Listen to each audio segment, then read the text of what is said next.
Assalamualaikum warahmatullahi wabarakatuh. Teman-teman, hari ini kita akan mencoba untuk mengerjakan latihan-latihan soal mengenai materi pesawat sederhana.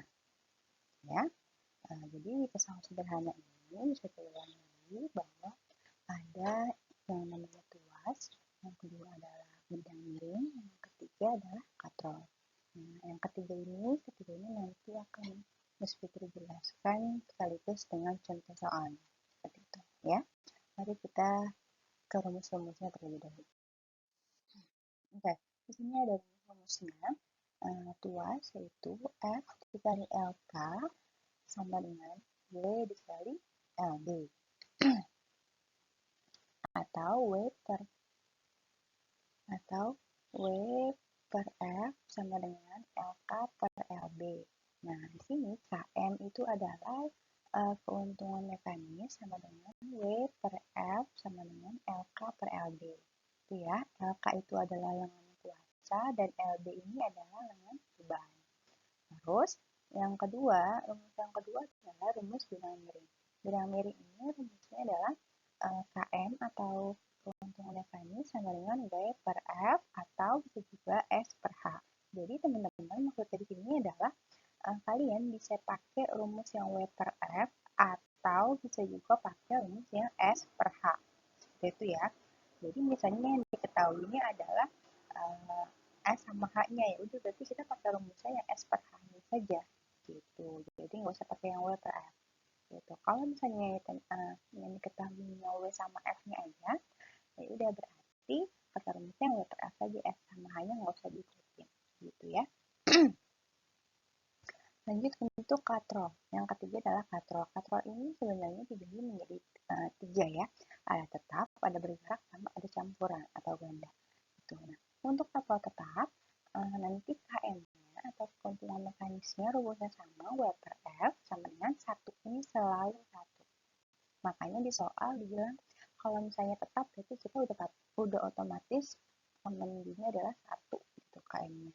Nah, kalau ini bergerak, KM-nya atau keuntungan mekanisnya adalah W per F-nya itu sama dengan 2 gitu. Nah, terus nanti yang ketiga adalah katrol ganda. Katrol ganda ini dilihat dari berapa banyak jumlah katrolnya. Nanti tinggal kalian hitung aja misal katrolnya ada 5 berarti KM-nya ada 5 seperti itu. Ya.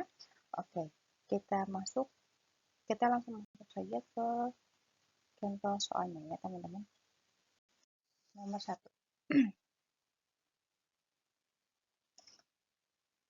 Nah, untuk nomor 1 ini, keuntungan mekanis dari bidang miring dan katrol tersebut adalah, nah jadi di sini ada gambar, di sini ada F-nya, di sini juga ada S-nya, di sini ada H-nya, gitu ya. Nah, kita cari tahu dulu yang pertama adalah KM dari katrolnya. Nah, kalau kita lihat katrol di sini adalah katrol yang bergerak. Nah, sesuai sama rumus-rumus yang tadi, kalau katrol bergerak, berarti KM-nya adalah selalu 2. Udah ya? Jadi, ini tinggal itu aja, karena bergerak. Terus yang kedua adalah KM dari bidang miring. Sama dengan, itu kan, KM sama dengan W per F sama dengan S per H. Itu ya. Nah, karena di sini yang diketahui ini adalah S-nya dan ini adalah H-nya, maka kita pakai rumusnya ini saja. Gitu. Jadi, KM sama dengan S per H. Atau sama dengan 60 meter dibagi 4 meter. Karena meter coret, jadi dengan 60 dibagi 4 sama dengan 15. Gitu. Nah, jadi untuk nomor 1, keuntungan mekanis dari masing-masingnya adalah untuk katrol itu 2, untuk bidang miring itu adalah 15. Gitu ya. Nah, jadi bisa dicari satu-satu sesuai dengan jenis pesawat sederhananya apa. Itu apakah bidang miring, apakah katrol. Gitu ya. Kita lanjut ke nomor 2. Nomor 2 ditentukan A. Keuntungan mekanis dari gambar berikut. Terus sama B, jika W adalah 1800 Newton, tentukan gayanya. Jadi ada dua soal. Yang pertama adalah kita cari dulu KM-nya. Nah, KM-nya di sini, berarti kita langsung aja ya, karena ini diketahui ini S dan ini H-nya, berarti langsung aja S per H sama dengan 6 per 1 sama dengan 6. Itu ya, sudah.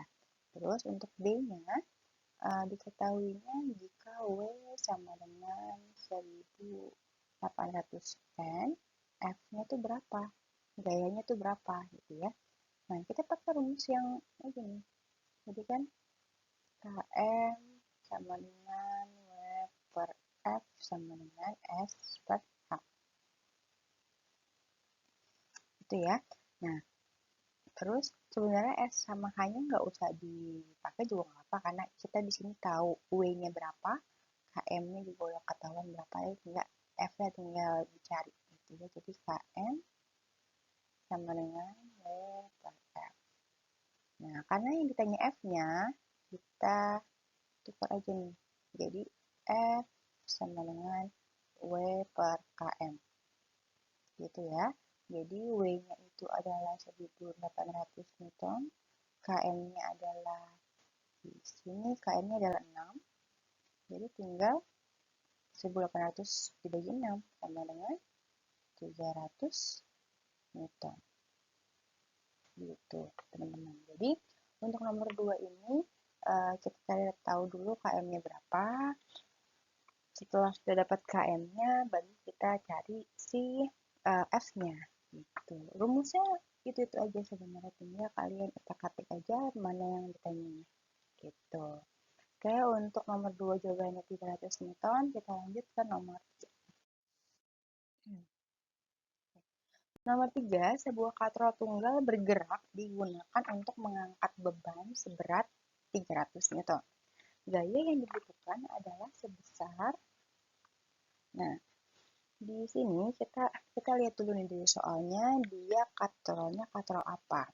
Di sini tulisannya adalah katrol tunggal bergerak. Nah, seperti yang kita tahu, kalau bergerak ini berarti KM-nya adalah 2. Oke, ini udah kita tahu KM-nya 2. Habis itu digunakan untuk mengangkat beban. Beban itu kan berarti W ya. W sama dengan 300 Newton. Kembali lagi yang ditanyanya adalah gayanya. Berarti F-nya berapa? Jadi langsung aja kita tuliskan rumusnya kan KM sama dengan W per F. Oke, karena F yang ditanya kita balik, kita putar. Nah, F sama dengan W per KM. Jadi F sama dengan W-nya adalah 300 Newton per 2. Jadi F sama dengan 150 Newton. Sudah, gitu aja. Jadi untuk nomor 3, kembali yang ditanyanya adalah F-nya. Nah, jadi untuk soal, kalian lihat dulu soal seperti apa. Katrolnya itu apakah dia bergerak atau tetap. Kalau tetap berarti KM-nya 1, kalau bergerak dia KM-nya 2. Gitu. Dan jika diketahui berat bebannya, berarti W-nya sudah diketahui, tinggal kita hitung gayanya berapa. Gitu. Soalnya semuanya itu pakai rumusnya W per F gitu ya pasti. Oke, kita lanjut ke nomor 4. Nah, untuk nomor 4 ini, yang kalau tadi kan 1-3 itu percampuran antara bidang miring sama katrol, yang keempat sama nomor 5 ini, kita masuknya ke tuas atau pengungkit gitu ya. Soalnya adalah untuk mengangkat beban 1000 Newton digunakan tuas yang panjangnya 300 cm dan dengan beban 50 cm.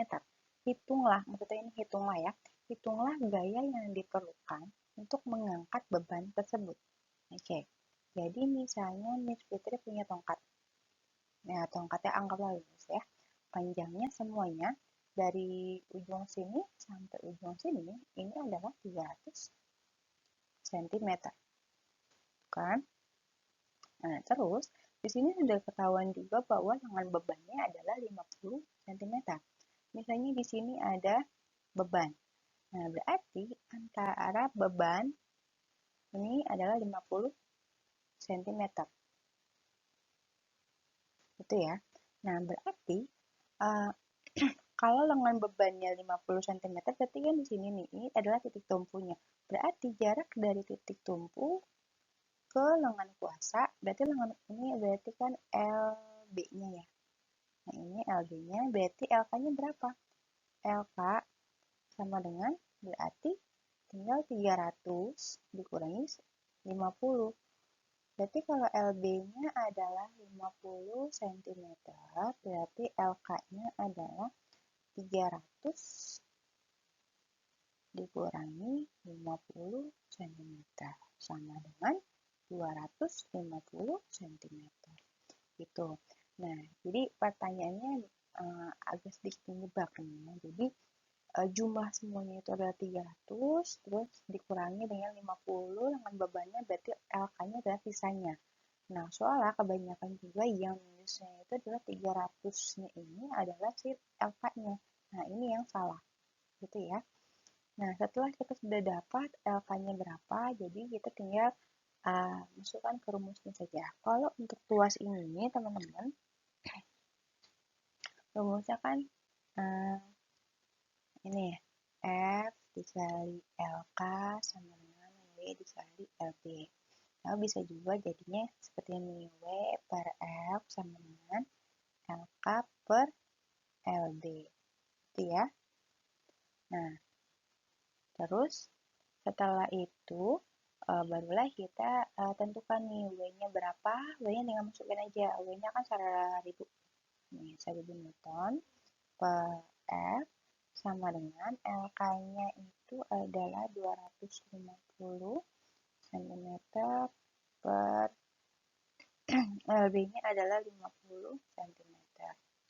cm coret, 250 sama 50 juga kita coret, dapatnya 1, di sini dapatnya 5. Jadi, nah setelah udah seperti ini, kita kali silang, teman-teman.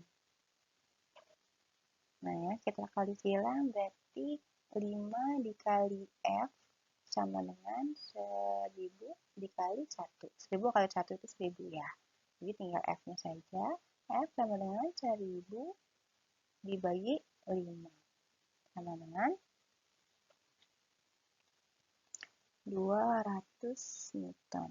Gitu, teman-teman. Jadi untuk nomor 4 ini jawabannya adalah 200 Newton. Gitu. Nah, untuk soalnya bisa diterangkan lagi bahwa kalau misalnya untuk penentuan LK dan LB-nya, kamu harus lihat dulu apakah di situ ada tertera LK dan LB-nya atau sebenarnya seperti ini soalnya. Jadi panjang semuanya itu berapa, habis itu baru diketahui satu saja lengannya, dan kita harus cari salah satunya lagi. Gitu ya. Oke, lanjut ke nomor 5. Nomor 5 ini yang terakhir, sebuah tongkat panjangnya 1,5 meter digunakan sebagai pengungkit. Sama aja ya, tuas pengungkit sama. Jika benda seberat 50 Newton berada pada jarak 0,5 meter dari titik tumpu, besar gaya yang digunakan untuk mengangkat beban tersebut adalah, oke, jadi tongkat ini sama kayak yang tadi ya sebenarnya. Tongkat ini panjangnya adalah 1,5 meter. 1,5 meter. Habis itu, terus bendanya misalnya kita taruhnya di sini lah ya. Bendanya di sini, ini 50 Newton. Habis itu berada pada jarak 0,5 meter dari titik tumpu. Soalnya titik tumpunya juga sebelah sini. Berarti kan dari sini ke sini adalah 0,5 meter. Ya. Nah, terus tinggal kita cari deh LK-nya berapa. Berarti kalau dari sini dari titik tumpu ke beban itu namanya LB kan. Ini namanya LB. Berarti LK-nya adalah LK sama dengan jumlah semuanya 1,5 meter dikurangi dengan LB-nya 0,5 meter. Jadinya adalah 1 meter untuk LK-nya. Gitu. Nah, sudah ketahuan LK-nya berapa, baru kita cari si gayanya, besar gaya. Nah, jadi rumus yang tadi langsung W per F sama dengan LK per LB. W-nya adalah 50 Newton per F sama dengan LK-nya itu 1 meter per 0,5 meter. Oke ya, meter sama meter dicoret. Nah, barulah kita tinggal kali silang. F kali 1 sama dengan 50N dikali 0,5. Ya, F kali 1 itu adalah F. Terus 50 dikali 0,5 adalah 25. Satuannya jangan lupa Newton. Jadi untuk nomor 5, F-nya sama dengan 25 Newton. Gitu teman-teman. Jadi demikianlah untuk latihan soal hari ini. Jadi ya, dengan latihan soal ini kita berharap kalian sudah bisa untuk mengerjakan soal-soal mengenai materi pesawat sederhana, baik itu tuas atau pengungkit, katrol, baik itu juga bidang miring, gitu ya teman-teman. Demikian untuk penjelasan soal ini, kurang lebihnya mohon maaf. Wassalamualaikum warahmatullahi wabarakatuh.